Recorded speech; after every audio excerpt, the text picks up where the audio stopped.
पिप का मतलब क्या होता है, पिप क्यों ज़रूरी होता है। तो आज का जो हमारा टॉपिक है वो है पिप।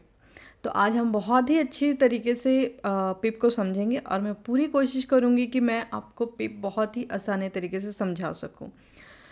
इस वीडियो को पूरा एंड तक प्लीज़ देखिएगा ताकि आपको बहुत ही ईजिली समझ में आ सके, और प्लीज़ इस चैनल को सब्सक्राइब ज़रूर कर दीजिएगा। तो आइए हम चलते हैं अपने स्क्रीन की तरफ।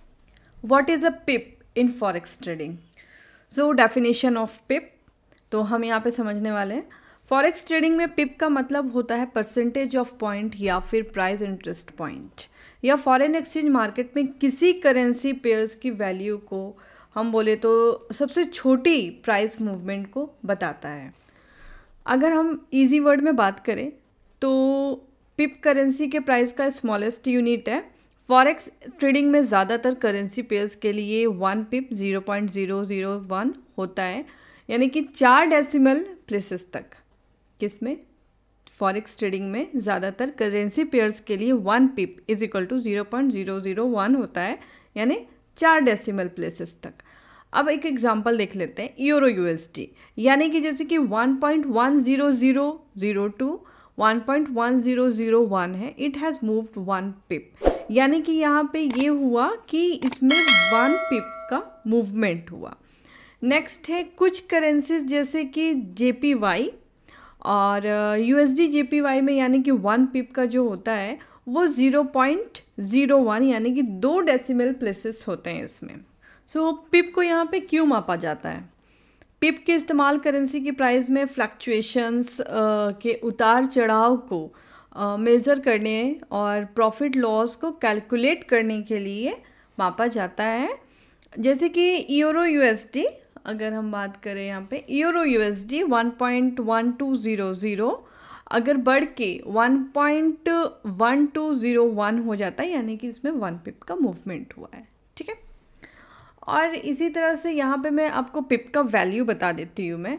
जैसे मैंने यहाँ पे एक कैलकुलेटिंग पिप वैल्यू बनाया है। यहाँ पे pip value depends on lot size, trade size, currency pair being traded.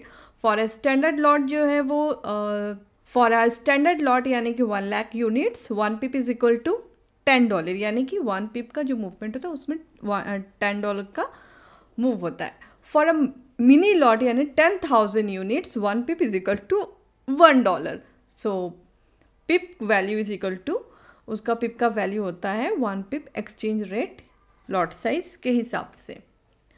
Example of pip movement, euro USD का एक एग्जाम्पल दे देती हूँ। Price move from 1.1002 to 1.1010 is equal to, यहाँ पे 10 यानी 10, यानी कि 10 पिप्स का मूवमेंट हुआ है। और अगर यूएसडी जेपीवाई का एग्जांपल दे तो price moves from 110.20 then to 110.50 यानी कि 50, यानी कि 50 पिप्स का मूव हुआ है यहाँ पे। यहाँ पे कुछ इंपॉर्टेंट्स बातें हैं, जैसे कि मैं आपको बता देती हूँ यहाँ पे। Pips are the smallest unit of price change in forex. ये प्राइस जो होता है, ये प्राइस चेंज को ट्रैक करने का स्टैंडर्ड तरीका है।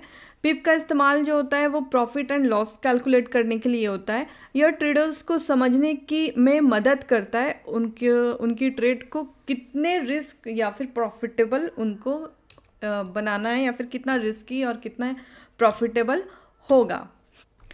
पिप को यहाँ समझना बहुत ही इजी है। जैसे मैंने आपको बता दिया 1 पिप का मूवमेंट कैसे होता है और 10 पिप्स का भी मूवमेंट हम कैसे होता है समझ सकते हैं। ये सब डिपेंड करता है आपके लॉट साइज के हिसाब से। यानी कि अगर एक इसका फॉर्मूला होता है, पिप की जो वैल्यू निकालने का एक फॉर्मूला होता है, pip value is equal to 1 pip standard movement जो आपका लॉट लिए हैं, then exchange rate into trade का जो साइज़ है वो लेना है, और फिर आपको लॉट का साइज़ लेना है। तो यहाँ पे आपका जो अगर आप कैलकुलेशन करेंगे तो वो आपका कैलकुलेशन निकल जाएगा। पिप जो है प्रॉफिट और लॉस कैलकुलेट करने में बहुत ज़्यादा हेल्प करती है, बहुत ज़्यादा मदद करती है। ये मैंने एक छोटा सा डेफिनेशन दिया है पिप। तो मैंने यहाँ पे आपको बताया पिप्स क्यों ज़रूरी है, पिप्स का मतलब क्या होता है, और मेरा जो आज का टॉपिक था वो यही था।